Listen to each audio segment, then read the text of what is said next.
बॅकग्राऊंडमध्ये डीजेचा आवाज येतोय की नाही माहिती नाही, पण नमस्कार मी साटम. जर आवाज येत असेल तर तुम्ही ऐकू शकाल वेगवेगळ्या प्रकारची हिंदी बॉलिवूडची गाणी.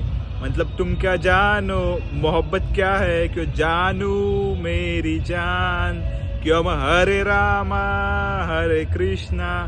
तर हरे रामा हरे कृष्णा ही गाणी ऐकणं थोडंसं पॅराडॉक्सिकल आहे डीजेवर. का ते तुम्ही गेस करूच शकता. मी त्याबद्दल काहीच वक्तव्य करणार नाही. पण माझ्या एका डाऊटचं रेक्टिफिकेशन नक्कीच करा की आता ठीक 11 वाजून 5 मिनिटं झालेली आहेत आणि अजूनही डीजे मोठमोठ्या जोरदार आवाजामध्ये सुरू आहे. तर कोर्टाने डिसिजन दिलंय का डीजेच्या फेवरमध्ये?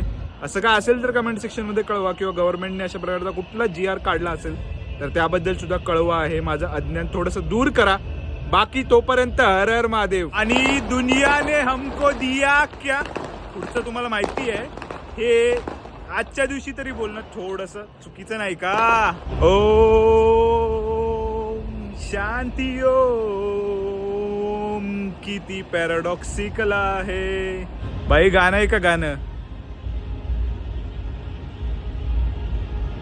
खुशी से रख लो नाम रे बाबा, खुशी से रख लो नाम. काही नाव ठेवा तुम्ही, कुठलंही गाणं लावा. फक्त हा व्हिडिओ एकाच गोष्टीसाठी होता, तो म्हणजे ते डिस्क्लेमर हेच आहे की मला कोणाच्याही भावनांना ठेस पोचवायचं नव्हतं. फक्त मला एक माझा डाऊट होता, तेवढा मी तुमच्यासमोर व्यक्त केलेला आहे. तरी हा व्हिडिओ तशाच प्रकारे घ्यायला बिलकुल विसरू नका.